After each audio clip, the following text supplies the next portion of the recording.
اعوذ باللہ من الشیطان الرجیم بسم اللہ الرحمن الرحیم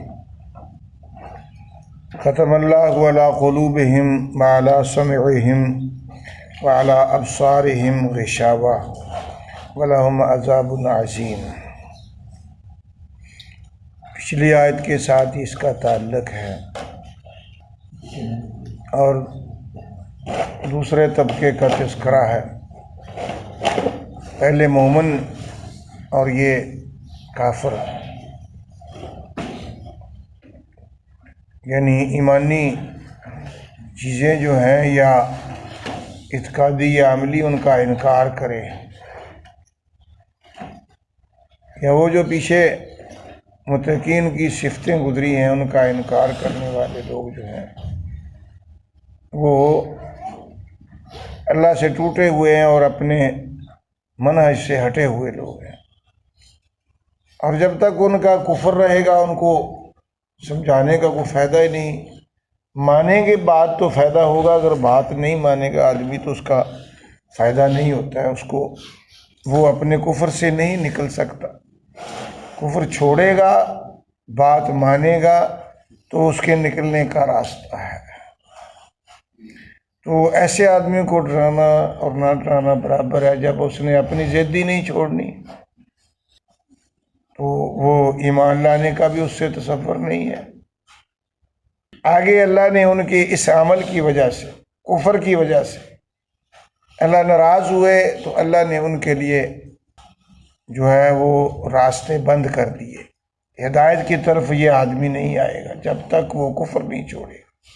ختم اللہ علی قلوبہم، اللہ نے مور لگا دی پھر ان کے دلوں پر۔ خاتمہ یہ آپ کی زبان کا لفظ تو ہے لیکن آپ نے بہت کم اس کا جو ہے نا استعمال دیکھا ہے۔ ختم پہلے ڈاکیے ہوتے تھے، اب بھی ہے تو ہے نظام، لیکن کم لوگوں کو پتہ ہے کہ وہ تھیلی میں ڈاک بند کر کے اس کو مور لگا دیتے ہیں، پھر اس سے نہ کوئی چیز نکلتی ہے اور نہ اس میں پڑتی ہے۔ پھر آگے جا کر جو ہے نا ڈاک وہاں جو ذمہ دار ہوگا وہ کھولے گا اس کو، ورنہ اس کو کھولنا جرم ہے۔ اسی طرح اللہ تعالیٰ ان کے دلوں پر مور لگا دیتے ہیں، جس طرح وہ چیز کے اندر کوئی اس میں ڈالنی بھی پھر درست نہیں اور اس سے نکالنی بھی درست نہیں، تو وہ مور لگ گئی اس کے دل پر۔ علی قلوبہم کہا ہے، دل کو تخصیص کی ہے، کیونکہ دل ہی تو ساری جسم کا دونوں اعتبار سے مرکز ہے۔ زندگی کے لیے بھی سارے جسم کو دل خون سپلائی کرتا ہے۔ اگر اس کی شریانیں بند ہو جائیں، یہ کام چھوڑ دے تو زندگی ختم ہو جاتی ہے۔ اور بات کو ماننے نہ ماننے، کام کو کرنے یا نہ کرنے، اس میں بھی دل کا دخل ہے۔ دل چاہے گا تو وہ کام کرے گا، اگر دل ہی نہیں چاہتا تو اتنی اعلیٰ چیز ہو وہ آدمی نہیں کھاتا، یہ میرا دل نہیں مانتا۔ گویا کہ جسم جو ہے وہ دل کے تابع ہے۔ دل کو ہی اللہ نے اپنی محبت کا مرکز رکھا ہے، اور قرآن کے بارے میں بھی یہی حکم ہے کہ میرے نبی ہم نے اس قرآن کو نزل علی قلبک، تیرے دل پہ نازل کیا ہے۔ دل ایک جو ہے نا سب سے جسم کو خون اور زندگی کے ساتھ جو عقائد اعمال وہ دل کا ہی کام ہے، تو نیت کا تعلق بھی دل سے ہوتا ہے۔ پروگرام کے جو منصوبے ہیں وہ دل بناتا ہے، باقی جسم اس کے تابع ہے۔ جسے دل چاہے گا اسے نگاہیں دیکھیں گی، جسے دل چاہے گا اسے کان سنیں گے، جسے دل چاہے گا اسے منہ کھائے گا، اور زبان بھی دل چاہے گا تو بولے گی۔ کسی کو کہو بات کرو، کہتا یہ میرا دل نہیں چاہتا، میں نہیں بولوں۔ تو دل کے ہی گویا کہ سارے اعضاء تابع ہیں۔ تو اس لیے جو دل جو ہے یہ ایک مرکزی کردار ادا کرتا ہے، یہ مرکز ہے۔ اللہ کی محبت کا بھی جو سب سے بڑا ٹھکانہ جو ہے وہ انسان کا دل ہے، اور بات بھی وہی درست ہوتی ہے جو دل سے نکلے۔ جو آدمی دل نہیں مانتا وہ کہیں بات کا بھی اعتبار نہیں ہے۔ منافقوں کو تبھی اللہ نے کافر کہا ہے، وہ مسلم نہیں ہے، کیونکہ ان کا دل نہیں مانتا۔ زبان سے وہ کہتے ہیں، دل سے وہ انکار کرتے ہیں۔ تو اس لیے دل جو ہے یہ سارے جسم کا ہر اعتبار سے مرکز ہے، اور یہاں جو اللہ نے مہر لگائی ہے تو دل کو لگانے کا مقصد یہ ہے کہ اگر تو نے ہماری نہیں ماننی تو ہم تیرے دل پہ مہر لگا دیتے ہیں، ہماری طرف سے تو آئے گا ہی نہیں، تیرا دل تجھے آنے ہی نہیں دے گا ادھر۔ دل پہ اللہ مہر لگا دیتا ہے کہ دل قبول نہیں کرتا حقائق کو۔ پھر وہ کو نا آدمی، یہ ہمارا بھی جو ہمارا بنا ہوا نا ذہن، بات کو غور سے سنیں، یہ بھی ہمارے دلوں کے تابع ہیں۔ ہم سارے دینوں میں، دنیا کے اندر رہنے میں، یہ جو ہے نا ہمارے اندر تحقیق کا مادہ نہیں ہے۔ تحقیق کری کرائی پہ ہم چلتے ہیں۔ دیکھو سینٹر بنے ہیں تحقیقوں کے، دنیا کے لیے بھی اور دین کے لیے بھی۔ تو ہم کہتے ہیں کہ نہیں، دنیا میں بھی ہاں اپنی دنیا کے لیے ہم اپنے دل سے جو ہے کر لیں گے، لیکن دین کے لیے ہمیں دل سے کوئی سوچ نہیں ہے۔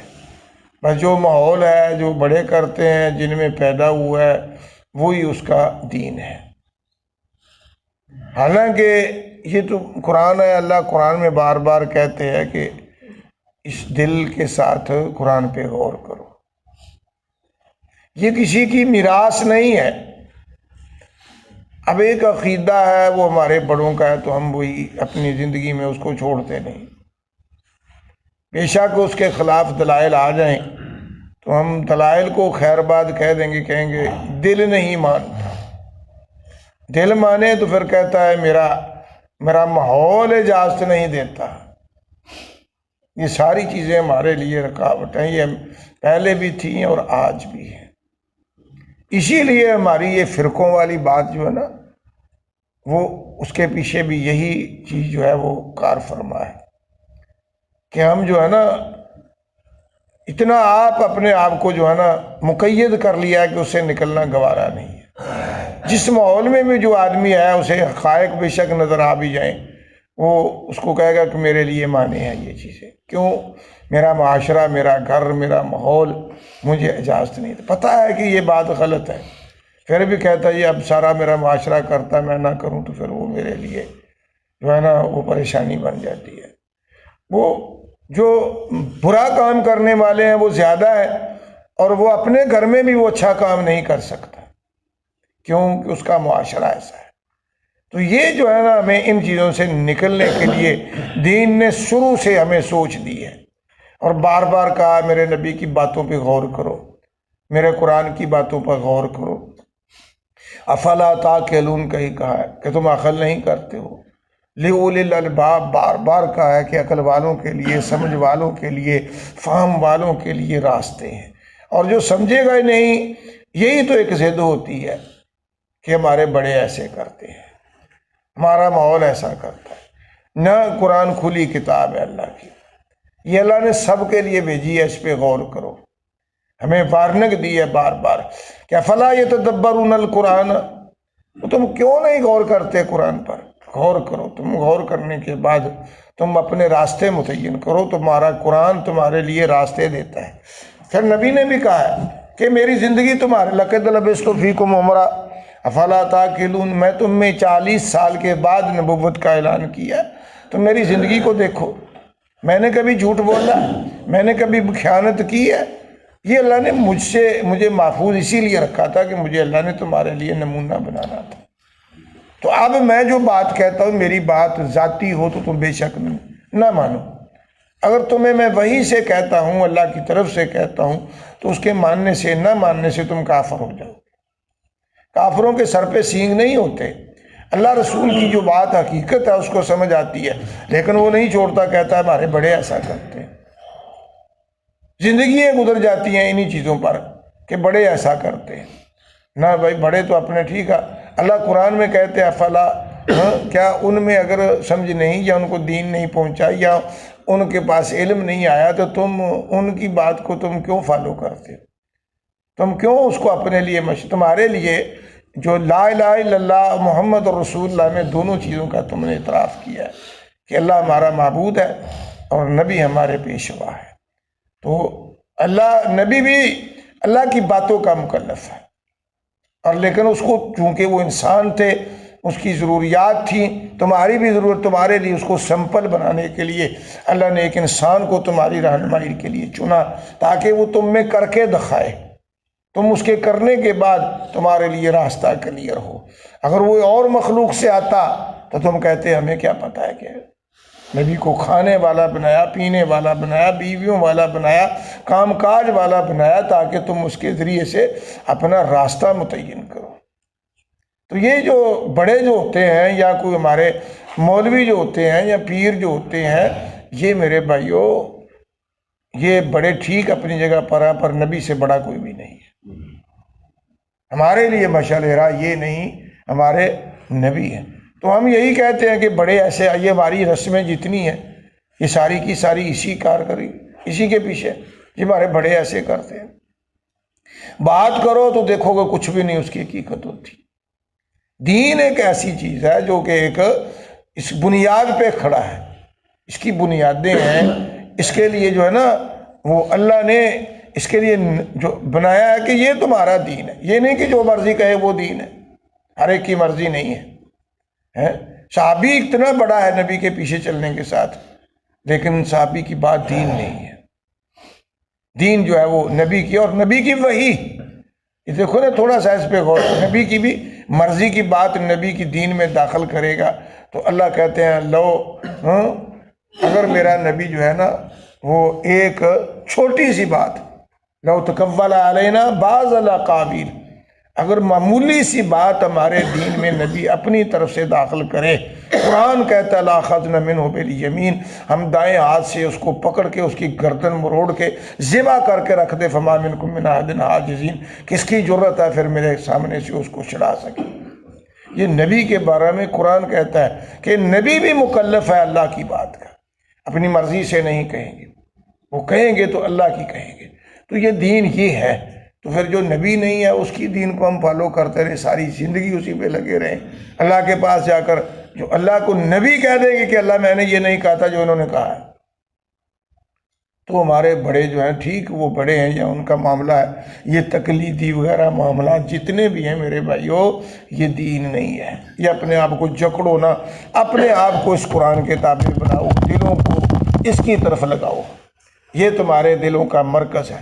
تو اللہ ناراض ہو کر دیکھو نا، اللہ نے دوسری جگہ پر یہاں تقدیر کا مسئلہ بھی آتا ہے، وہ کہتا ہے جی اللہ نے فلاں کے دل پر مور لگا دی ہے تو وہ تو کبھی ایمان نہیں لائے گا۔ یہاں بھی ذکر کیا ہے کہ لا یؤمنون، وہ ایمان نہیں لائیں گے، اللہ نے ان کے دلوں پر مور لگا دی ہے۔ اب جب مور لگا دی ہے تو پھر بندہ کیا کرے گا؟ اللہ بندہ تو وہ ایمان نہیں لا سکتا۔ جب اللہ نے مور لگا دی تو اللہ نے ویسے نہیں مور لگائی، اللہ نے ساتھ کہہ بھی دیا ہے ختم اللہ ہو، اللہ نے مور لگائی ہے۔ ایک جگہ پر کہا ہے کہ بے کفرہم، اللہ نے ان کے کفر کی وجہ سے، جب کفر چھوڑیں گے تو پھر ایمان لائیں گے، جب کفر نہیں چھوڑنا تو اللہ ناراض ہو گئے۔ تو اللہ کی بات تب مانے گا اپنی چھوڑے گا، اپنی چھوڑتا نہیں ہے اللہ کی کیسے مانے گا؟ یہی ہے کہ بڑوں کی چھوڑو نبی کی مانو، یہ دین ہے تمہارا۔ اللہ نے دیکھو دوسری جگہ پر قرآن پاک ہے، یہ نکال لینا، میں آپ کو پورا پتہ بھی دیتا ہوں، اس آیت پہ غور بھی کر لینا۔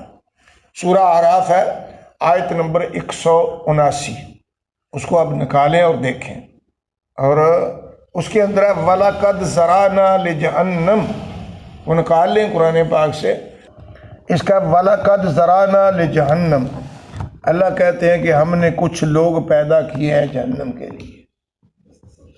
غور کرنا، یہ قرآن ہے، ہم نے کچھ لوگ پیدا ہی جہنم کے لیے کیے۔ اللہ جی پھر ان کا قصور کیا اگر تو نے ان کو جہنم کے لیے پیدا کیا؟ اللہ کہتے ہیں میرے قرآن کو پڑھو بتائے گا، من الجن والانس، وہ جنوں سے ہوں گے اور انسانوں سے۔ آگے ذکر کر دی ان کی علامتیں، اور وہ سمجھے کہ میں جہنم کے لیے پیدا ہوں جس کے لیے یہ علامتیں ہیں۔ یہ قرآن ہے۔ لہم قلوب، پہلی بات کہی ہے کہ ان کے دل ہیں لا یفقہون بہا، جس کے لیے پیدا کیے ساری زندگی وہ نہیں سمجھا اسے۔ اس کو پیدا اللہ نے اپنے لیے کیا ہے۔ وما خلقت الجن والانس الا لیعبدون، اللہ کہتے ہیں میں نے انسان اور جن کو پیدا ہی اپنی عبادت کے لیے۔ اب ساری زندگی اس کو اللہ ہی سمجھ میں نہ آئے تو اس کے پیدا ہونے کا مقصد کیا تھا؟ پھر وہ جہنم میں نہیں جائے گا۔ لہم قلوب لا یفقہون بہا، نہیں سمجھیں گے، اللہ سمجھنے کی کوشش نہیں کی، اپنی دنیا سمجھنے کے لیے پوری طاقتیں لگا دی اس نے۔ دیکھ لو ہمارا یہی حال ہے۔ اس کے لیے ہمیں کہیں جانا پہ جائیں گے دین کے لیے، مسجد میں نہیں آنا گوارا، بیٹھ کے سننا قرآن گوارا نہیں، ہمارے کام ہی اتنے ہیں، ہمیں کہیں گے ہمارے کام ہے ہمیں۔ تو اللہ نے جس کام کے لیے پیدا کیا اللہ کے بندوں، وہ تو ہم نے مسلمان کس بات کے۔ اب کافر آدمی، غیر مسلم آدمی، اس کا بھی وہی مشکل ہو، تیرا بھی وہی ہو، حیوان کا بھی وہی، انسان کا بھی وہ، تو فرق کیا ہے؟ اللہ کہتے ہیں یہ جہنم کے لوگ ہیں جو اپنے دل سب سے پہلے چیز اس کے دلوں کو پیدا پر سمجھ ہی نہیں کہ ہم پیدا کس لیے ہوئے ہیں۔ لہم قلوب لا یفقہون بہا ولہم اعین لا یبصرون، ہم نے آنکھیں دی ہیں، سارا کچھ دیکھ لے گا، قرآن دیکھنا نہیں اسے آئے گا، اپنا راستہ نہیں دیکھے گا کہ میرے جنت کا راستہ کیا، میرا اللہ ناراض ہو جائے گا میرے لیے، میرے اللہ نے کون سا راستہ اختیار کیا ہے، میں کس لیے دنیا میں آئی، یہ سوچ ہی نہیں ہے۔ وَلَهُمْ أَعْيُنٌ لَا يُبْصِرُونَ بِهَا وَلَهُمْ آذَانٌ لَا يَسْمَعُونَ بِهَا، ہم نے کان دیے لیکن ان کانوں سے آج تک وہ کام نہیں لیتا جس کے لیے اللہ نے پیدا کیے۔ باقی دنیا کے سارے کام کریں گے کان ہیں۔ اولئک کالانعام، اللہ نے کہا اس میں اور حیوان میں فرق نہیں ہے۔ کالانعام، وہ جانوروں کی طرح ہے، حیوانوں کی طرح ہے۔ بل ہم اضل، اللہ نے فرمایا نہیں، حیوان تو پھر بھی اپنے مالک کو پہچان لیتا ہے، وہ اس سے بھی گیا گزرا انسان ہے جس نے اپنے مالک کو ساری زندگی نہ پہچانا۔ اولئک هم الغافلون، اللہ کہتے ہیں یہ لوگ اپنے آپ سے غافل ہیں۔